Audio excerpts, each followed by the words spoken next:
మన తండ్రి అయిన దేవుని యొద్ద నుండి ప్రభువైన యేసుక్రీస్తు వారి యొద్ద నుండి కృపా సమాధానము మనందరికీ కలుగును గాక. ఆమేన్. దయచేసి కూర్చోనండి.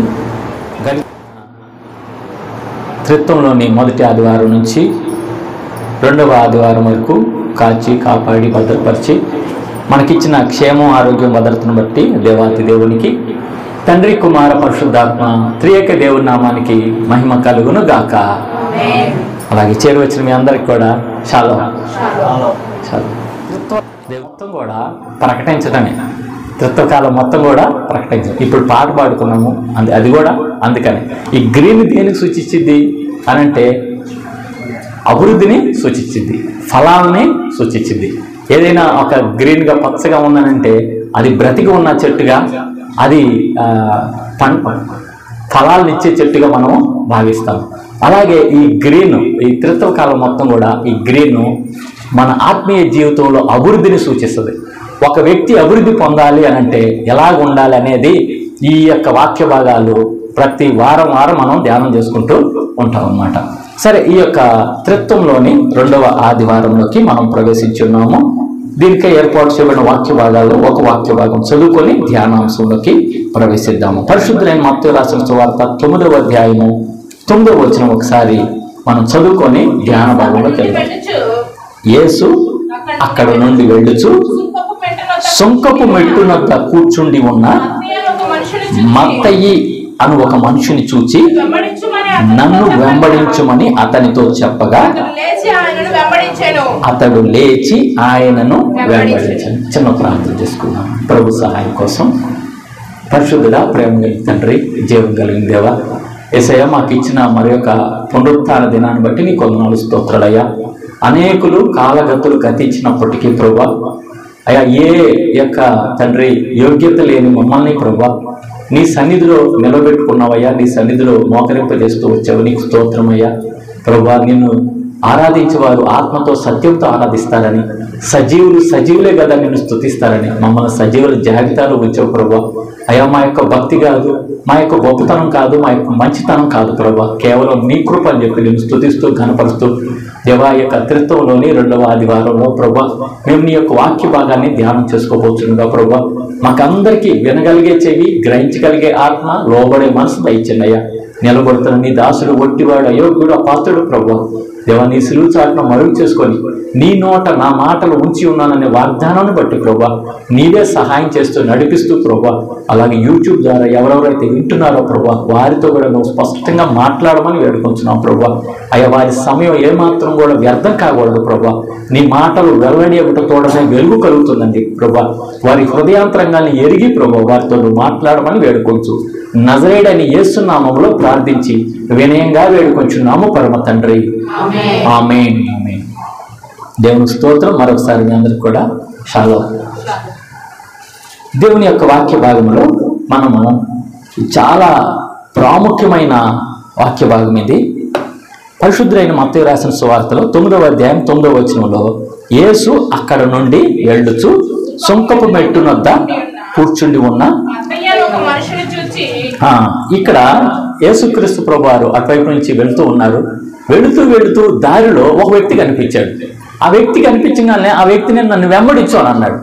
ఆ వ్యక్తి కూడా వెంటనే నేను నిన్ను వెంబడిస్తున్నాను అన్నట్లుగా వెంటనే ఆ వ్యక్తి లేచి వెంబడిస్తూ వచ్చాడు. ఇది నిజంగా మనం ఒకసారి ఆలోచన చేస్తే ఇది హాస్యాస్పదంగానో నమ్మటానికి వీలు లేనట్లుగానే ఉండింది. ఆయన ఎవరనంటే మత్తయి అనే ఒక వ్యక్తి. He was a tax collector.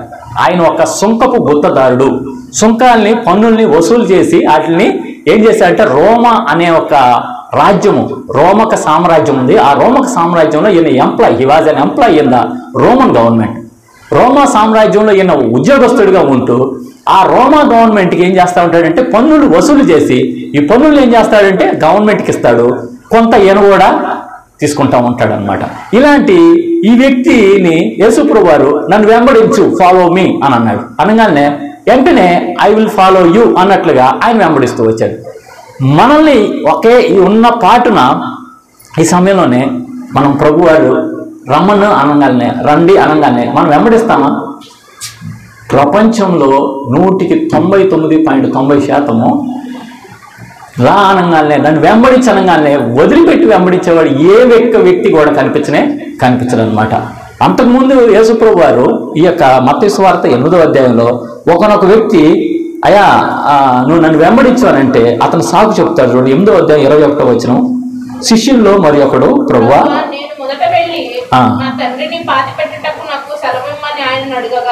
అంటే ఏంటి, ముందు నువ్వు నన్ను వెంబడించు అని చెప్పేసి చెప్తాడు అన్నమాట. అక్కడ నన్ను వెంబడించాను అన్నాడు. వెంబడించమంటే ఇతను ఏం చేశాడు, సాకు చెప్పాడు. నేను నా తండ్రి చచ్చిపోయాడు, నేను వెళ్ళి పాతి పెట్టుకోవాలయ్యా. ఒక అతను నన్ను వెంబడించు అని అంటే అతను ఏమంటే, ఒక అతనికి పెళ్లి విందుకి ఆహ్వానం వస్తే ఆయన ఏమంటాడు, నేను ఎడ్లు కొనుక్కున్నాను, ఎడ్లు చూసుకొని రావాలంటాడు. ఒక అతను పొలం కొనుక్కున్నాను, పొలం చూసుకొని రావాలని సాకులు చెప్తాడు. ఇక్కడ మత్తయి అనే భక్తులు మట్టుకు ఏ మాత్రం కూడా సందేహించుకుని వెంటనే వెంబడిస్తూ వచ్చాడు. వెంటనే ఎట్లా వెంబడిస్తారు? ఒక అన్నోన్ పర్సన్, ఒక తెలియని వ్యక్తిని ఎట్లా వెంబడిస్తారు? ఎవరైనా వెంబడిస్తారా? ఖచ్చితంగా తెలిసిన వ్యక్తే. ఈ మత్తయి అనే వ్యక్తికి ఖచ్చితంగా యేసుప్రభు వారు తెలుసు కాబట్టి వెంబడించాడు. తెలియకుండా ఎవరన్నా వ్యక్తి రాయా ఇట్రా నా దగ్గర రా అని చెప్పేసి, నాతో పాటు రా అని చెప్పేసానంటే మనం వెళ్ళగలుగుతామా? వెళ్ళలేం. ఖచ్చితంగా వ్యక్తి గురించి తెలిసి మాత్రమే వెంబడిస్తాం. ఈ మత్తయి అనే సుంకపు గుత్తదారుడు ఈ ట్యాక్స్ కలెక్ట్ చేస్తూనే యేసుప్రభు వారి గురించిన గొప్ప కార్యాలు ఆయన వింటూ వచ్చాడు. గొప్ప కార్యాలు చూస్తూ వచ్చాడు ఖచ్చితంగా. ఎందుకంటే యేసుక్రీస్తు ప్రభువారు తన జీవితం ప్రారంభం నుంచి మొదటిగా ఏమంటాడు, యేసుప్రభు వారు ఒక మాటతో ప్రారంభం చేశాడు, పరలోక రాజ్యము సమీపించి ఉన్నది, అందరూ అంతటను మారు మనసు పొందండి. పరలోక రాజ్యము సమీపించి అక్కడితో ప్రారంభం చేసి యేసుప్రభు వారు కొండ మీద ప్రసంగం చేశారు. 3 రోజులు ప్రసంగం చేశారు. అనారోగ్యంగా 3 రోజులు ఏమాత్రం భోజన ఆహార పదార్థాలు తీసుకోకుండా ప్రసంగం చేసిన తర్వాత కొండ దిగి రాగానే యేసుప్రభు వారు సువార్త ప్రకటించడం ప్రారంభం చేశాడు. సువార్త ప్రకటించే క్రమంలో ఒకనొక వ్యాధిగ్రస్తుడు వస్తాడు. పక్షవాయువు కలిగిన వాళ్ళు కనిపిస్తూ ఉంటారు. పక్షవాయువు కలిగిన వాడిని బాగు చేస్తాడు. వ్యాధిగ్రస్తుడిని ముట్టుకొని బాగు చేస్తాడు. ఇంకా అలాగే పేతురు అత్త జ్వరంతో బాధపడితే ఆమెని స్వస్థపరుస్తాడు. గెరాసీని ప్రాంతంలో కేవలంగానే అక్కడ దెయ్యాలు పెట్టిన వ్యక్తి ఉంటాడు. ఆ వ్యక్తిలో ఉన్న దెయ్యాలని వరదలు కొట్టి ఆయన్ని శుద్ధిగా చేస్తాడు. ఇంకా అనేకమైన గొప్ప కార్యాలన్నీ యేసుప్రభు వారు చేస్తూ ఉంటే యేసుప్రభు వారి యొక్క గొప్పతనం ఆ దేశంలో ప్రసిద్ధి చెందుతూ ఉంది. ఈ ప్రసిద్ధి చెందిన వ్యక్తి గురించి తెలియకుండా ఎవరికి ఉంటుంది? ఖచ్చితంగా తెలిసే ఉంటుంది. కాబట్టి మత్తయి అనే ఒక వ్యక్తి యేసుప్రభు వారి గురించి తెలుసుకుని ఉన్నాడు కానీ ఆయన పని ఆయన చేసుకుంటూ ఉన్నాడు. ఎప్పుడైతే యేసుప్రభు వారు ఆ దారిని పోతా నన్ను వెంబడించనగానే వెంటనే he left everything and followed Jesus Christ. మొత్తాన్ని వదిలిపెట్టి వెంబడిస్తూ వచ్చాడు. మనం ఇందాక పాట పాడింది కూడా అందుకని, ప్రకటింతుని సువార్తను సకల జనులకు సహనంతో. ఈ యొక్క సువార్తని ప్రకటించే క్రమంలో మత్తయిని వెంబడించగానే మత్తయి వెళ్తూ వచ్చాడు. యేసుప్రభు వారు కూడా సువార్త ఎట్లా ప్రకటించారో ఇక్కడ మనం గమనిస్తాం. యేసుక్రీస్తు ప్రభు వారు ఎప్పుడు కూడా సుంకరులతో పాపులతో సహవాసం చేస్తూ ఉండేవాడు. సుంకరులతో పాపులతో సహవాసం చేస్తూ ఉంటాడు. ఈ సుంకరి అనగానే ఇంకొక వ్యక్తి సుంకర కొత్త ఉన్నాడు. ఎవరు చెప్పగలుగుతారా? బైబిల్లో ఇంకో వ్యక్తి సుంకరు ఉన్నాడు. ఇప్పుడు ఈ మత్తయి అనే భక్తుడు సుంకరి. జక్కయ్యని పొట్టిగా ఉంటాడు కాబట్టి పొట్టి జక్కయ్య అంటారు. జక్కయ్య ఆల్సో సుంకరి. ఈ was also a tax collector. సుంకం వసూలు చేసే వ్యక్తి అన్నమాట. ఇంకా పాపులు అనగానే ఇంకొక వ్యక్తి పాపులు ఒకరు ఉన్నారు. బైబిల్ గ్రంథంలో ప్రసిద్ధి చెందిన పాపాత్రుల కాము ఉంది. ఎవరామా? పాపాత్రుల స్త్రీ బావి దగ్గరికి వెళ్తాడు కదా యేసుప్రభు వారు. బావి దగ్గరికి వెళ్ళి సమరయ స్త్రీ, సెమారిటన్ ఉమెన్ అన్నమాట. మరి యేసుప్రభు వారు ఎప్పుడు కూడా వీళ్ళతోనే సహవాసం చేస్తూ ఉంటాడు. వీళ్ళకి సువార్త ప్రకటిస్తూ ఉంటాడు అన్నమాట. పరిశీలి శాస్త్రులు ఏంటి, ఈయనేంటి సుంకరులతో పాపులతో సహవాసం చేస్తున్నాడు ఏంటి అని చెప్పేసి వీళ్ళకి ఎప్పుడు కూడా యేసుప్రభు వారిని నిందిస్తూ అవమానపరుస్తూ ఆయన మీద నిందలేస్తూ ఉంటున్నారనమాట. అయితే యేసుప్రభు వారు ఏమంటాడంటే, ఆరోగ్యవంతులకి వైద్యుడు అక్కర్లేదు, అనారోగ్యం ఉన్నవాడికి వైద్యుడు కావాలి. నేను పాపులను పిలవడానికి వచ్చాను కానీ నేను నీతిమంతులను పిలవడానికి నేను రాలేదు అని చెప్పేసి యేసుప్రభు వారు సువార్త ప్రకటించడం ప్రతి ఒక్క విధానం కూడా ఎట్లా ఉండదంటే చాలా జ్ఞానంతో ఆయన సువార్త ప్రకటిస్తూ వచ్చాడు. యేసుప్రభు వారు ఆయనే జ్ఞానమై ఉన్నాడు. యేసుప్రభు వారే జ్ఞానమైన బుద్ధి జ్ఞానము సర్వ సంపదలు దేవుని యందు గుప్తములై ఉన్నాయి. యేసు యందు గుప్తమైనవి. మరి పరిసయ్యులు శాస్త్రులు ఎలాంటి, ఈ పరిసయ్యులు శాస్త్రులు చాలా గొప్ప ప్రవీణులు. వారు ధర్మశాస్త్రంలో గొప్ప ప్రవీణులు. ఈ ధర్మశాస్త్రాన్ని యేసుప్రభు వారు చెప్తుంటే ఈ వ్యక్తికి ఎంత పాండిత్యం ఎలాగొచ్చింది అని చెప్పేసి వాళ్ళు ఆశ్చర్యపోతూ వచ్చారు. అంటే వీళ్ళు చిన్నప్పటి నుంచి వీళ్ళు ఆ స్కూల్కి వెళ్ళి లేదంటే పాఠశాలకి వెళ్ళి వేద పాఠశాలకి వెళ్ళి అభ్యాసం చేస్తూ ఉండేవాడు, అధ్యయనం చేస్తూ ఉండేవాడు. మరి ఎంత జ్ఞానం యేసుప్రభు వారికి ఊరికినే వచ్చేసింది ఎలాగొచ్చేసింది ఇతనికి అని చెప్పేసి వాళ్ళు ఆశ్చర్యపోతూ యేసుప్రభు వారు ఏదో ఒక తప్పు పట్టాలని చూస్తూ ఉంటే ఆ యేసుప్రభు వారు ఒక్క తప్పు కూడా వెతకలేకపోయారు అనమాట. వాళ్ళు ప్రతి చోట వాళ్ళు యేసుప్రభు వారిని ఏమని అడుగుతూ ఉంటారంటే, ఒకచోట యేసుప్రభు వారి దగ్గరికి ఒకరిని పంపించి కైసరికి పన్ను ఇవ్వటం న్యాయమా అని చెప్పేసి అనంట. ఎవరిని? యేసుప్రభుని శోధిద్దామనా లేకపోతే వాళ్ళకి తెలియక శోధిద్దామని. అయితే యేసుప్రభు వారి యొక్క జ్ఞానాన్ని వాళ్ళు ఏమాత్రం కూడా చేరుకోలేకపోతూ వచ్చారు. అయితే ఆ నాణ్యం ఒకసారి చూపించండి అని అన్నా. యేసుప్రభు వారు ఏమన్నారు? ఆ నాణ్యం ఒకసారి చూపించండి. దాని మీద ఎవరి బొమ్మ ఉంది? కైసరి బొమ్మ. కైసరి బొమ్మ ఉంటే కైసరికి ఇవ్వండి, దేవుడికి ఇవ్వండి, ఇట్స్ ఎనఫ్, చాలు అని చెప్పి సింపుల్ గా తెగేసాడు. వెంటనే దాన్ని డిసైడ్ చేస్తూ వచ్చాడు అనమాట. అట్లాగా యేసుప్రభు వారి యొక్క జ్ఞానాన్ని వీళ్ళు ఏమాత్రం కూడా అందుకోలేకపోయారు. యేసుప్రభు వారిని శోధిద్దాం అనుకున్నా కూడా వాళ్ళ వల్ల కాలేకపోయింది అనమాట. అయితే ఇక్కడ యేసుప్రభు వారి యొక్క సువార్త ప్రకటించే విధానము జ్ఞానానుసారంగా దైవిక జ్ఞానముతో ప్రకటిస్తూ వచ్చాడు. ఇక్కడ పాయింట్ మనం గమనిద్దాం. అలాగే పాత నిబంధనలోకి వెళ్తే మనము సామెతల గ్రంథంలో 9వ అధ్యాయంలో రాయబడింది. ఏం రాయబడింది? అక్కడ జ్ఞానము నివాసము కట్టుకొని దానికి 7 స్తంభములు చెప్పుకొని ఉన్నట. ఇక్కడ జ్ఞానాన్ని ఒక అలంకారప్రాయంగా ఒక స్త్రీగా పోలుస్తున్నాడు. చూడండి అక్కడ ఏమనుంది? ఒక స్త్రీ ఒక జ్ఞానం అనే స్త్రీ ఉందంట. ఆమె ఇల్లు కట్టుకుందంట, 7 స్తంభాలతో ఇల్లు కట్టుకుందంట. తర్వాత పశువులను వధించి ద్రాక్షారసమును సిద్ధపరిచి భోజన పదార్థాలను సిద్ధపరిచి తన పనికర్తల చేత జనులను పిలువనంపింది. పట్టణం మంది మెట్టల మీదకి వెళ్ళి జ్ఞానం లేనివాడా ఇక్కడికే రమ్మని చెప్పేసి ప్రకటిస్తున్నానంట. తెలివి లేని వారితో ఇట్లా అంటుందంట. ఏమని అంటుంది? వచ్చి మేము సిద్ధపరిచిన ఆహారాన్ని మీరు భుజించండి. ఇక్కడ నేను కలిపిన ద్రాక్షారసమును పానము చేయుడి, ఇక జ్ఞానము లేని వారై ఉండక బ్రతుకుడి అని చెప్పేసి ఇక్కడ ఇది అధ్యాయం మొత్తం 8వ 9వ అధ్యాయం వరకు సామెతల గ్రంథంలో 1వ అధ్యాయం మొదలుకొని 9వ అధ్యాయం వరకు మొత్తం కూడా జ్ఞానం గురించే ఉండేది. ఎక్కువగా జ్ఞానం గురించి, తర్వాత అక్కడక్కడక్కడ జ్ఞానం గురించి ఉండేది. కానీ 1వ అధ్యాయం మొదలుకొని 9వ అధ్యాయం మొత్తం కూడా జ్ఞానం గురించే రాయబడింది. జ్ఞానం గలవారంట విని పాండిత్యం వృద్ధి చేసుకుంటారట. జ్ఞానం లేని వాడికి, బుద్ధి లేని వాడికి, తెలియలేని వాడికైతే జ్ఞానం వచ్చిందట. దాని గురించే ఈ యొక్క సామెతలు. ఈ సామెతలు రచించింది ఎవరని చెప్పేసి మనకి తెలుసు? సొలొమోను. సొలొమోనికి ఒక బిరుదు ఉంది. ఏమంటారు? జ్ఞాని అయిన సొలొమోను అని చెప్పేసి అంట. సొలొమోను 3000కు పైగా సామెతలు రచిస్తూ వచ్చాడు అనమాట.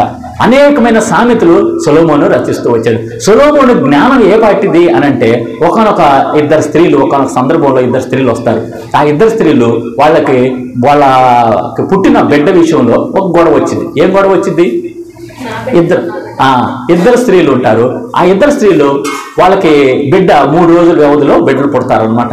బిడ్డ పుడితే ఏమైందనంటే, ఒక బిడ్డ తన తల్లి చాటున ఉన్నప్పుడు ఏమైందనంటే, తల్లి యొక్క ఒత్తిడి తగిలి బిడ్డ చచ్చిపోతుంది. చచ్చిపోవడం ఏం చేసిందంటే, ఈ తల్లి తెలివిగా ఈ చచ్చిపోయిన బిడ్డను తీసుకెళ్లి బతుకున్న బిడ్డ దగ్గర పెట్టేసి బతుకున్న బిడ్డని తన ఒళ్ళో పెట్టుకున్న తర్వాత పొద్దున్న లేచి చూడంగానే బిడ్డ చచ్చిపోయి ఉంటాం. ఆ తల్లి చూసి అయ్యో అయ్యో అని చెప్పేసి ఆమె మొత్తుకుంటూ, ఈ బిడ్డ నా బిడ్డ కాదు, గుర్తుపెట్టి ఈ బిడ్డ నా బిడ్డ కాదు, ఆ బిడ్డ నా బిడ్డ అని అంటే ఆమె అన్నిద్ది, ఈ బిడ్డ నా బిడ్డే, బతుకున్న బిడ్డ నా బిడ్డే అని చెప్పేసి చచ్చిపోయిన బిడ్డ యొక్క తల్లి అంటా ఉండదు. లేదు, మన వివాదం మనము ఎక్కడికి వెళ్ళి రాజుగారి దగ్గరికి వెళ్ళి తేల్చుకుందాం అంటాడు. రాజుగారు అప్పుడే కొత్తగా రిక్రూట్ అయి ఉంటాడు, రాజుగా అభిషేకం పొంది ఉంటారు సొలొమోను గారు. సొలొమోను భక్తుల దగ్గరికి వాళ్ళు రాగానే, సొలొమోను జ్ఞాని అయిన సొలొమోను రాజుగారి దగ్గర రాగానే వాళ్ళ యొక్క వివాదం మొత్తం తెలియజేస్తూ వచ్చారు. తెలియజేస్తూ వస్తే అప్పుడు సొలొమోను ఏమంటాడంటే, ఆ బతుకున్న బిడ్డను తీసుకురండి అని చెప్పి ప్రక్కన అతనికి బంటుకి ఆజ్ఞాపిస్తాడు. ఈ బిడ్డని 2 భాగాలు చేసి ఇద్దరికి చెరొక భాగం ఇవ్వు అని అంటాడు. అప్పుడు ఏమైంది? బ్రతుకున్న బిడ్డ యొక్క తల్లి ఏమనిద్ది? అయ్యే వద్దు, తనకే ఇచ్చేసేయి, ఈ బిడ్డ చచ్చిపోయటం నాకేమాత్రం ఇష్టం లేదు. కానీ చచ్చిపోయిన బిడ్డ యొక్క తల్లి ఏమనిద్దానంటే, 2 భాగాలు చేసి సగం ఆమెకి సగం నాకు ఇవ్వన్నాడు. ఇప్పుడు సొలొమోను, రాజు అయిన సొలొమోను, జ్ఞాని అయిన సొలొమోను తేల్చేస్తాడు. ఇప్పుడు ఈ బిడ్డ ఎవరి బిడ్డ? బతుకున్న బిడ్డ యొక్క తల్లికి ఆ బతుకున్న బిడ్డని ఇచ్చేసి ఒరిజినల్ గా ఈ బిడ్డ బతుకున్న బిడ్డ ఆ తల్లి యొక్క బిడ్డ మాత్రమే అని చెప్పేసి ఆయన జ్ఞానానుసారంగా జ్ఞానంతో జ్ఞానాత్మతో ఆయన ఇలాంటి తీర్పుని ఇస్తా ఉంటాడు. మరి జ్ఞానం యొక్క ప్రాముఖ్యత గురించి సొలొమోను తన యొక్క జ్ఞానం గురించి మాట్లాడుతూ, జ్ఞానం అనే ఒక స్త్రీ ఉందట, ఆమె అంట 7 స్తంభాలతో తన యొక్క నివాసం కట్టుకొని పశువులు వధించి ద్రాక్షారసమును సిద్ధపరిచి, రండయ్యా వచ్చి జ్ఞానం లేని వాళ్ళ నా దగ్గరికి రండి, మీరు వచ్చి ఈ జ్ఞానము పొందుకోండి, ఈ జ్ఞానం అనేది మీకు అవసరము అని చెప్పేసి. అయితే ఈ జ్ఞానం లేకపోతే ఏమైందనంటే, జ్ఞానం లేకపోతే ఏమైందంటే మోటుతనం వచ్చిందని చెప్పేసి అదే ప్రసంగికారుడు లేదంటే జ్ఞానం కలిగిన సొలొమోను రాస్తాడు. చూడండి ప్రసంగి గ్రంథం చూడండి 10వ అధ్యాయము 8వ అధ్యాయము 1వ వచనం చూడండి. ప్రసంగి గ్రంథం 8వ అధ్యాయం.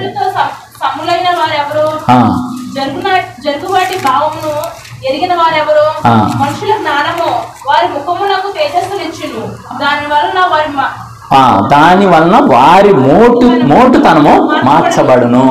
జ్ఞానం వలన ఏమొచ్చిందనంట, మనకున్న మూర్ఖత్వం మోటుతనము పోయిద్దని చెప్పేసి ఈ జ్ఞాని అయిన సొలొమోను అన్నాడు. జ్ఞానం యొక్క ప్రాముఖ్యత, జ్ఞానం యొక్క ఆవశ్యకత ఇక్కడ చెప్తూ ఉన్నాడు అనమాట. ఇంకంతేకాకుండా 10వ అధ్యాయం 10వ వచనంలో గమనిస్తే మనము ఇనుప ఆయుధం మొద్దుగా ఉన్నప్పుడు దానిని పదును చేయని ఎడల పనిలో ఎక్కువ బలము వినియోగింపవలను. అయితే కార్యసిద్ధికి జ్ఞానమే ప్రధానం. జ్ఞానం అనేది ఎంత ప్రాముఖ్యమో ఇక్కడ చెప్తున్నాడు. ఒక కత్తి గాని గొడ్డలు గాని పదులు లేకపోతే నువ్వు ఎంత నరికినా చెట్టు ఇరిగిద్దా? చెట్టుకి కోత పడిద్దా? పడనే పడదు. అయితే ఎప్పుడైతే నువ్వు కత్తిని పదులు పెడతావో అప్పుడే అది నీకు సులువు అవుతుంది. కాబట్టి కార్యసిద్ధి కలుగజేయాలంటే ఏం కావాలి? నీకు జ్ఞానము కావాలని చెప్పేసి సొలొమోను చెప్తున్నాడు. ఇంకొక వచనం కూడా చూద్దాం. యోబు గ్రంథము 28వ అధ్యాయము 28వ వచనం గమనిస్తే 28 మరియు యెహోవా యందలి భయభక్తులే జ్ఞానమనియు దుష్టత్వం విడుచుటయే వివేకమనియు ఆయన నరులకు సెలవిచ్చెను. ఈ జ్ఞానము అని అంటే ఏంటనంటే, ఈ యోబు గ్రంథం 28వ అధ్యాయం మొత్తం చూస్తే జ్ఞానం ఎక్కడ దొరుకుతుంది అని ప్రశ్న వచ్చింది. అగాధాల్లో దొరుకుతుందా? సముద్రపు అగాధంలో దొరికిందా? కొండల్లో దొరుకుతుందా? లోయల్లో దొరుకుతుందా? ఎక్కడ దొరుకుతుంది అని అంటే జ్ఞానము యెహోవా యందు భయభక్తులు కలిగి ఉండటయే జ్ఞానం. ఇప్పుడు మన సామెతల్లో సామెతలో రచించిన జ్ఞాని అయిన సొలొమోను కూడా సామెతల గ్రంథంలోనే 9వ అధ్యాయంలోనే 10వ వచనం గమనిస్తే యెహోవా యందు భయభక్తులు కలిగి ఉండుటయే జ్ఞానమునకు మూలము, పరిశుద్ధ దేవుని కూర్చిన తెలివియే. అక్కడ ఆ భక్తుడు వేరు, ఇక్కడ ఈ భక్తుడు వేరు. అక్కడేమో ఒక భక్తుడు రాస్తూ వచ్చాడు, యోగు భక్తుడు. ఇక్కడ వచ్చేసరికి సొలొమోను రాస్తూ వచ్చాడు. అక్కడ భక్తుడు వేరు, ఇక్కడ భక్తుడు. కానీ ఏమన్నా అంటే యెహోవా యందు భయభక్తులు కలిగి ఉండుటయే జ్ఞానమునకు మూలము. The fear of the Lord is the beginning of the wisdom. యెహోవా యందు భయభక్తులు కలిగి ఉంటే జ్ఞానమునకు మూలం. కాబట్టి ఇక్కడ జ్ఞానం యొక్క ప్రాముఖ్యత మనం అందరూ తెలుసుకొని జ్ఞానం కలిగి ఉండవలెను. అంతేకాకుండా మనకు సామెతల గ్రంథంలో 14వ అధ్యాయం 1వ వచనంలో ఒక మంచి మాట ఉండేది. జ్ఞానవంతురాలు ఇల్లు కట్టుకును, 3 రాళ్ళు తన ఇల్లు ఓడబెరుకును. జ్ఞానం అనేది నీకు నాకు చాలా చాలా ప్రాముఖ్యత. అంతేకాకుండా జ్ఞానవంతుడు ఏం చేస్తా ఉంటాడంటే, ఇక్కడ సామెతల గ్రంథంలో కొన్ని మంచి ఫిలాసఫీ ఉన్నాయి. అపహాసం చేసేవాడికి వెళ్ళి నువ్వు జ్ఞానం వచ్చినా చెప్తే వాడు వింటాడా? ఇక్కడ రాయబడి చూడండి 8వ వచనం 7వ వచనం. అపహాసకులకు బుద్ధి చెప్పువాడు తనకే నింద తెచ్చుకొనును, భక్తిహీనులను గద్దించడానికి అవమానమే కలుగును. అంటే ఎవరి దగ్గరికి పడితే వాళ్ళ దగ్గరికి వెళ్ళి నువ్వు నీ యొక్క మంచి మాటలు చెప్పావు అనుకో, వాళ్ళు ఏం చేస్తారు? అపహసిస్తారు, నిన్ను గద్దేస్తారు. భక్తిహీనుడి దగ్గరికి వెళ్ళి దేవుడి మాటలు చెప్తావు అనుకో, వాడు స్వీకరించకపోగా పోరా సోది చెప్పేవలేరా, వెర్రి మాటలు చెప్పేవలేరా అని అంటారు. అంటే ఏం చేస్తాడు? భక్తిహీనుడు ఏమంటున్నాడు? అవమానపరుస్తున్నాడు తిరిగి. అయితే ఇక్కడ తర్వాత 9వ వచనం గమనిస్తే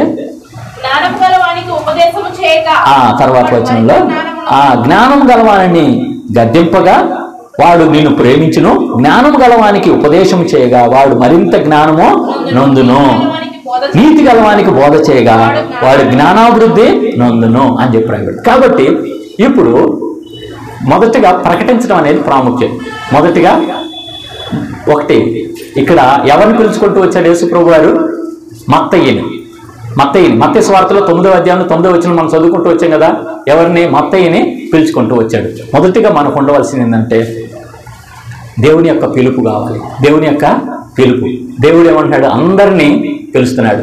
మనము క్రితం ఆదివారంలో మీరు సర్వలోకానికి వెళ్ళి సర్వ సృష్టికి స్వార్థ ప్రకటన, కొంచెం చక్రవర్తి గారు కొంచెం ముందుకు రండి.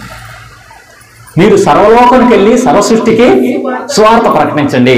తండ్రి యొక్కయు కుమారుని యొక్క పరిశుద్ధాత్మని యొక్క నామములు వారికి బాప్తీసం ఇవ్వండి అన్నాడు. అంటే స్వార్థ ప్రకటించాలి, వారికి బాప్తీసం గురించి తెలియజేయమని చెప్పేసి బాప్తీసం ఇవ్వమని చెప్పి తెలియజేస్తూ వచ్చాడు. అంతేకాకుండా నువ్వు స్వార్థ ప్రకటించాలంటే నీకు ఆల్రెడీ స్వార్థ ప్రకటించే పిలుపు వచ్చింది. అయితే నువ్వు స్వార్థ ప్రకటించడానికి నీలో సాక్రిఫైస్ కూడా కావాలి. ఏం కావాలి? సాక్రిఫైస్ కావాలి. ఇప్పుడు ఈ ట్యాక్స్ కలెక్టర్ అయిన మాథ్యూ మత్తయి ఏం చేశాడు? వదులుకుంటూ వచ్చాడా లేదా? తన దగ్గర ఉన్న ఉద్యోగం వదులుకుంటూ వచ్చాడు, తన దగ్గర ఉన్న డబ్బు వదులుకుంటూ వచ్చాడు, తనకున్న సదుపాయాలు, తనకున్న లావిష్ లైఫ్ కూడా వదులుకుంటూ వచ్చాడు. ట్యాక్స్ కలెక్టర్ అంటే ఏంటి? చాలా ఉన్నతంగా ఉంటాడు, మంచి అఫీషియల్ జీవితంలో ఉంటాడు. కానీ అవన్నీ కూడా వదులుకుంటాడా లేదా? దేవుణ్ణి వెంబడించాలంటే ఖచ్చితంగా సాక్రిఫైస్ ఉండాల్సిందే. ఎవరైనా నన్ను వెంబడింపబోరినా తన్ను తాను ఉపేక్షించుకొని నన్ను వెంబడించాలి. ఇంకంతేకాకుండా ఏమంటాడు? తన తల్లినైనను తండ్రినైనను అన్నదమ్ములనైనను అక్క చెందని ప్రేమించేవాడు నాకు పాత్రుడు కానే కారణం. కాబట్టి మొదటిగా ఏంటంటే మనం దేవుడి యొక్క స్వరం విన్నప్పుడు లోబడే వాళ్ళంగా ఉండాలి. లోబడి ఏం చేయాలంటే సాక్రిఫైస్. మనం ఏం చేయాలి? వదులుకునే వారుగా ఉండాలి. ఒక సామెత ఉంది హిందీలో, కుచ్ పానేకే లియే కుచ్ హోనా పడ్తీ హై అని చెప్పేసి. మనం ఏదైనా పొందుకోవాలంటే కొన్ని వదులుకోవాల్సి వస్తుంది అని చెప్పేసి. If you want gain something you have to lose something. నువ్వు ఒకటి పోగొట్టుకోవాలి, ఒకటి గెలుచుకోవాలంటే, ఒకటి పొందుకోవాలంటే ఒకటి పోగొట్టుకోవాలి. నువ్వు పరలోక రాజ్యాన్ని, నీకు నిత్య జీవితం కావాలన్నా, ఆ నిత్య దేవుడు కావాలన్నా నువ్వేం చేయాలి? కొన్ని ఈ భూ సంబంధమైన వాటిని వదులుకోవాలి. వదులుకొని దేవుడిని వెంబడించేవాళ్ళని. మొదటిగా దేవుని స్వరం వినే వాళ్ళంగా ఉండాలి, అలాగే లోబడే వాళ్ళంగా ఉండాలి. తర్వాత ఏం చేయాలంటే ప్రకటించే వారంగా ఉండాలి. ఏం చేయాలి? మనము ప్రకటించాలి. పౌలు గారు, మనము రోమీయులకు రాసిన పత్రిక 10వ అధ్యాయం 1వ వచనం చూస్తే పౌలు గారిని దేవుడు పిలుచుకుంటూ వచ్చాడు. పిలిచినప్పుడు పౌలు గారు ఏమన్నారు చూడండి, 10వ అధ్యాయం 1వ వచనంలో, రోమా సహోదరులారా, ఇశ్రాయేలీలు రక్షణ పొందవలనని నా హృదయాభిలాషయు వారి విషయమై నేను దేవునికి చేయు ప్రార్థనై. ఈ పౌలు గారి యొక్క హృదయాభిలాష, తన యొక్క అట్మోస్ట్ డిజైర్ ఏంటంటే తన సొంత వాళ్ళని రక్షించుకోవాలి. ఏ విధం చేతనని ఇశ్రాయేలు వారిని రక్షించుకోవాలి. ఆ రక్షించుకోవాలంటే ఏం చేయాలంటే తనకి జ్ఞానం అవసరమైంది. ఈ దేవుడి నిమిత్తం ఏం చేశాడంటే తను సాక్రిఫైస్ చేసుకుంటూ వచ్చాడు. ఏమంటాడు పౌలు గారి ఒక మంచి స్టేట్మెంట్ ఉంది, ఫిలిప్పీ 1:21 ఏమంటే, నా మట్టుకైతే బ్రతుకలిస్తే చావైతే క్రీస్తు నిమిత్తము సమస్తమును పెంటగా ఎంచుకుంటూ వచ్చాను. సాక్రిఫైస్. ఖచ్చితంగా ఈ లోకాన్ని ప్రేమించకూడదు. దేవుడిని వెంబడించే వాళ్ళు ఎవరు లోకాన్ని ప్రేమించకూడదు. లోకాన్ని ప్రేమిస్తే ఈ లోక స్నేహము దేవునితో వైరము, కాబట్టి లోకాన్ని ప్రేమించకూడదు. అలాగైతే మరి ఈ లోకంలో ఉన్న వాటిని ప్రేమించకపోతే ఈ లోకము మనకేమిచ్చిందంటే డబ్బు ఇచ్చింది, ఈ లోకం ఏమిచ్చిందంటే అధికారం ఇచ్చింది, ఈ లోకం ఏమిచ్చిందంటే ఘనతని ఇచ్చింది. అయితే ఇవి శాశ్వతంగా ఉంటాయా? ఇవి శాశ్వతంగా ఉండవు. అయితే దేవుడు కూడా ఇస్తాడు. దేవుడు ఎప్పుడు ఇస్తాడు? ఎవర్ లాస్టింగ్ ఇస్తాడనమాట. తర్వాత చాలా కాలం తర్వాత ఇస్తాడు. అంటే బైబిల్ గ్రంథం ఒక మాట, నన్ను ప్రేమించే వారిని నేను ప్రేమించదని, నేను వారిని ఆస్తికర్తలుగా చేస్తాను. అంతేకాకుండా నన్ను ప్రేమించే వారిని ఐశ్వర్యవంతులుగా చేస్తాను. జీవము, ఐశ్వర్యము, ఘనత వారికి నేను ఇస్తాను. అయితే వెంటనే రాదు, అది చాలా కాలానికి వచ్చింది. అయితే ఈ లోకానుసారంగా వెళ్తే నువ్వు ఓవర్ నైట్ లో కోటీశ్వరుడు అయిన వాళ్ళు కూడా ఉన్నారు. ఉన్నారా లేదా?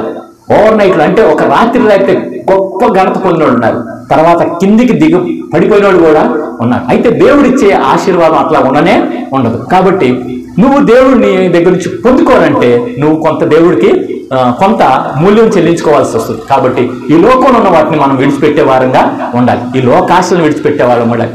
లోకంలో ఉన్న బంధువుల్ని విడిచిపెట్టే వారంగా ఉండాలన్నమాట. సరే, ప్రకటించాలి. ఎవరికి ప్రకటించాలి? ఈ పౌలు గారు ఎవరికి ప్రకటిస్తూ వచ్చారు? పౌలు గారు ఎవరికి ప్రకటిస్తూ వచ్చారు?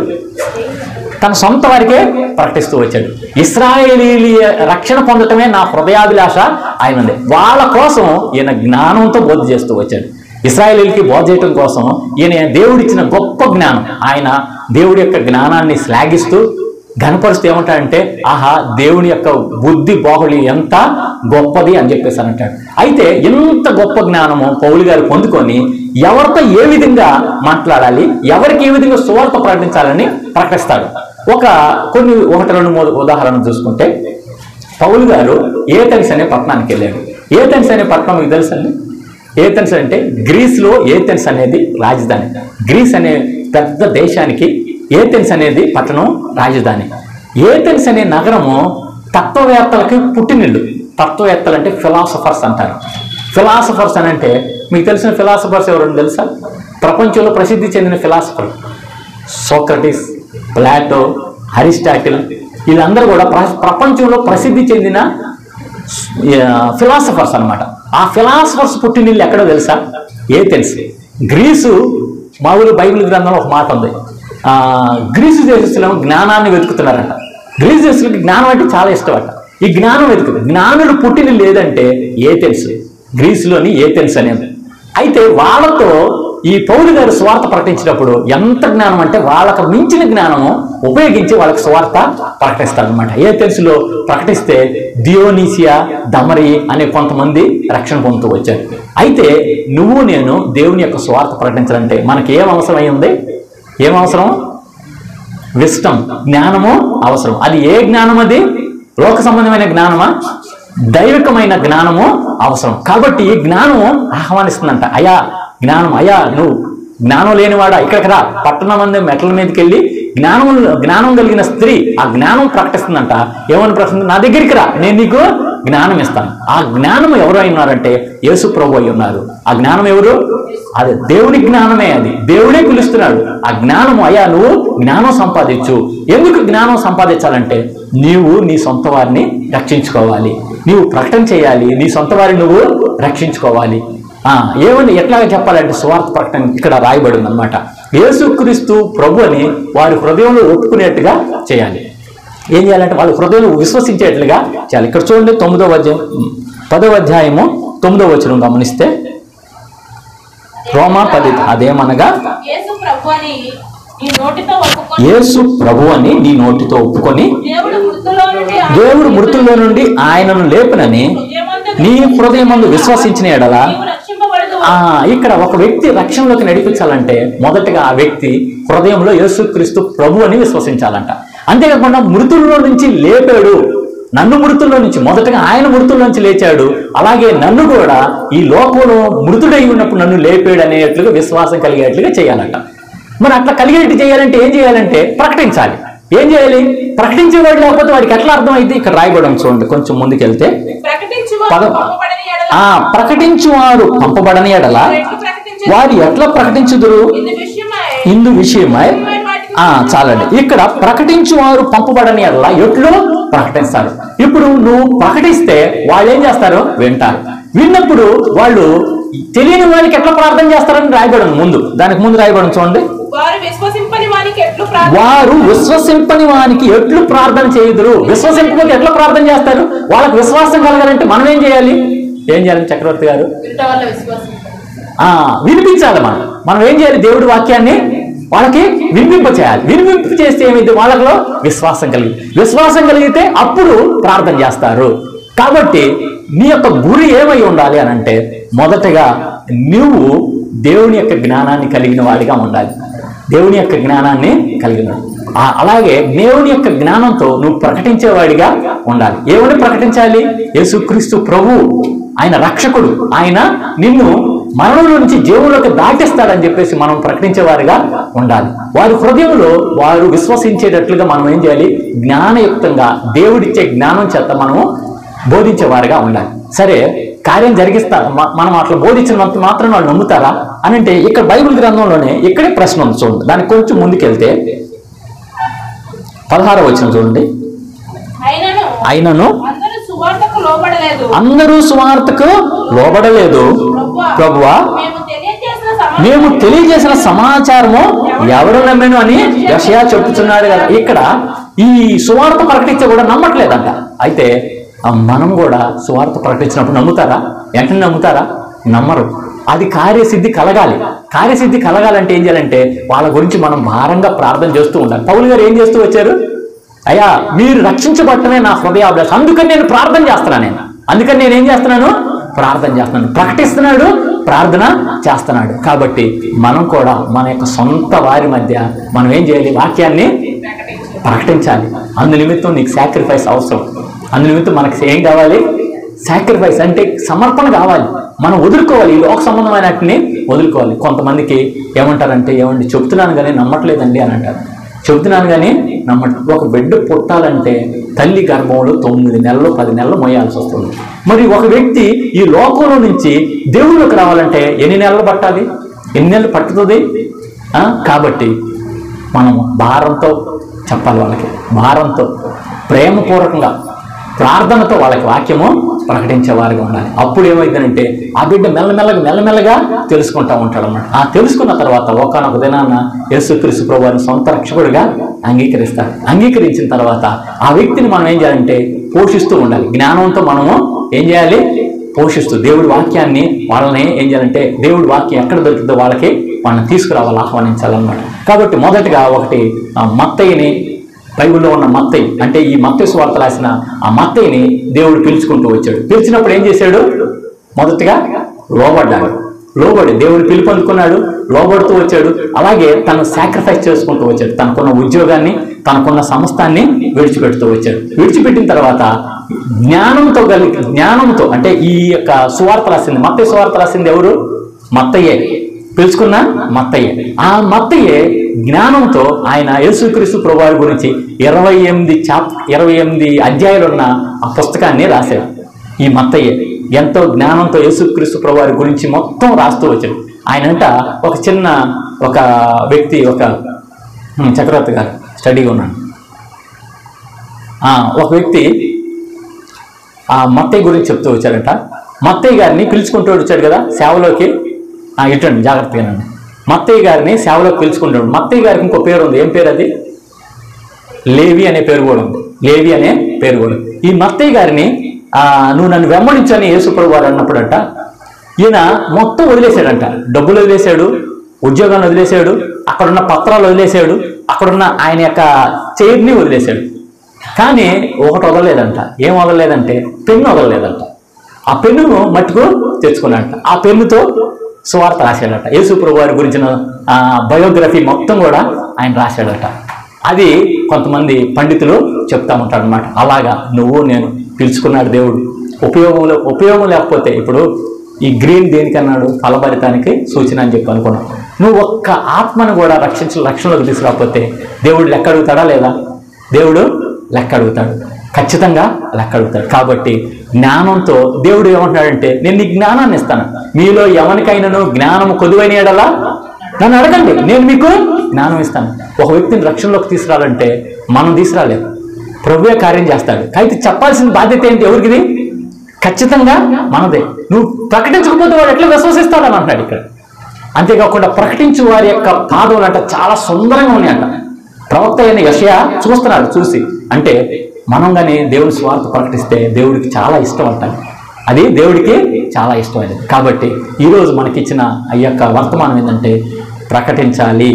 ప్రాముఖ్యమైనది ఏంటంటే ప్రభు యొక్క సువార్తను మనము ప్రకటించాలి. ప్రకటింతును నీ సువార్తను సకల జనులకు సహనముతో సత్యవాక్యము ధ్యానించుచు సమయమునందు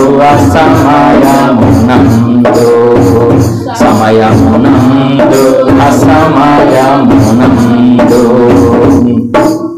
లోకము నన్ను ద్వేషించిన లోకులు నన్ను దూషించిన లోకము నన్ను ద్వేషించిన లోకులు నన్ను దూషించిన నా వారు నన్ను నిందించిన నా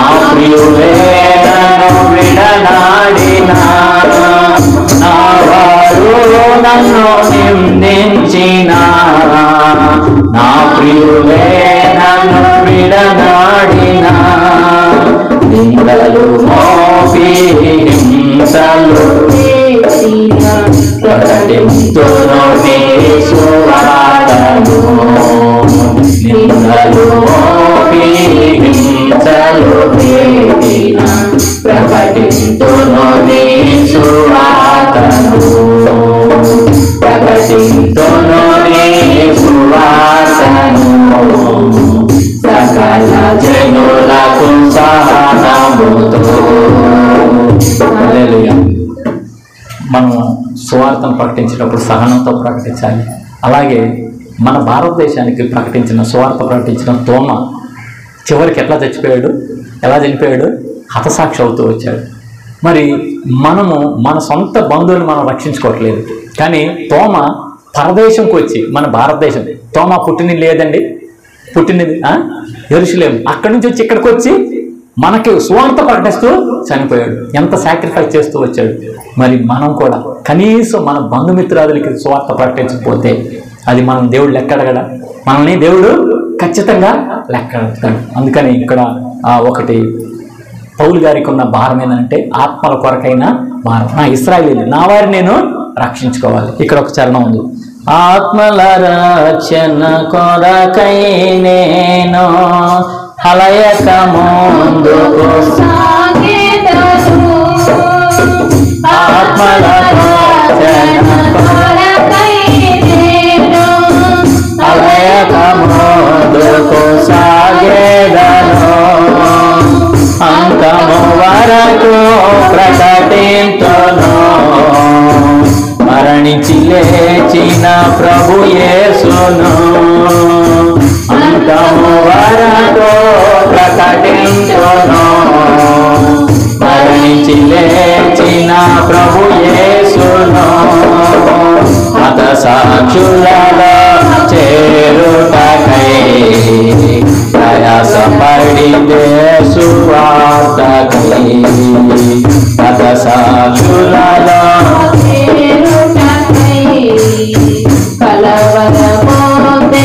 సువార్తకై ప్రకటింతును నీ సువార్తను.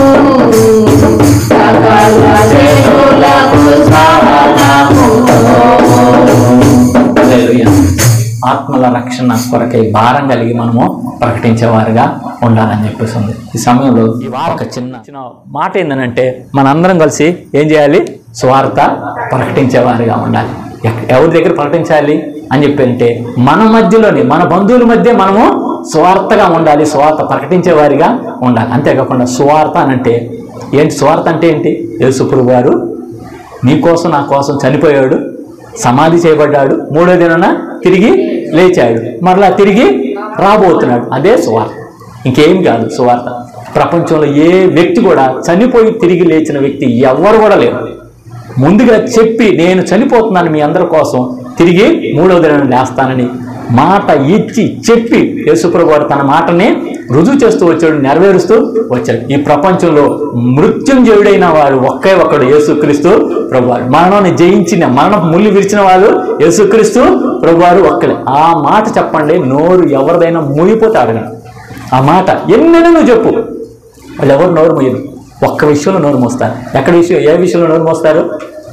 ఈ ప్రపంచంలో చనిపోయి తిరిగి దేవుడు మాట్లాడతాడు అని అంటే మాతో కూడా మాట్లాడాడని చెప్పి ఏమన్నా వాదించవచ్చు. లేదంటే నేను దేవుడిని చూశానంటే మేము చూసామని చెప్పి వాదించవచ్చు.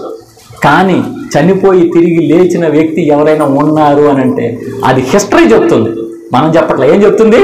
చరిత్ర చెప్తుంది. కాబట్టి ఆ విషయంలో నువ్వు నేను ప్రకటించేవాడిగా ఉండాలి. ఆ ప్రకటిస్తే ఏంటి బహుమానం అని అంటే దేవుడు నేను నిన్ను ఆశీర్వదించేస్తానని చెప్పని అంటున్నాడు. దేవుడు ఏం చేస్తాడు?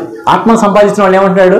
బలా నమ్మకమైన మంచి దాసుడా అని అంటాడు. ఒక తలాంతు వచ్చినవాడు ఒక తలాంతుని సంపాదించలేకపోయాడు, కానీ 2 తలాంతులు ఇచ్చినాడు 2 తలాంతులు సంపాదించాడు.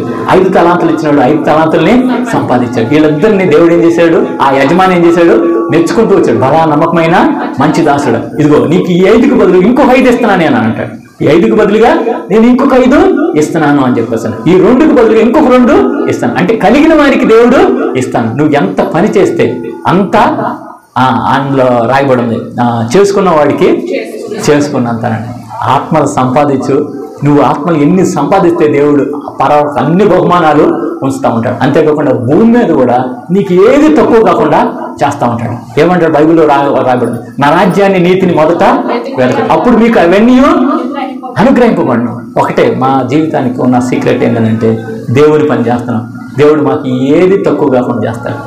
ఏది కూడా ఒక్కొక్కసారి నిల్ బ్యాలెన్స్ వస్తుంది, నిల్లు ఏమి కూడా ఇంట్లో ఉండదు. కానీ దేవుడి చిత్తంలో ఏదైనా ఆపద వచ్చిద్దా మనకి? ఏదైనా అవసరత మనకి దేవుని చిత్తంలో ఏమైనా వచ్చిద్దా? నో, రాదు.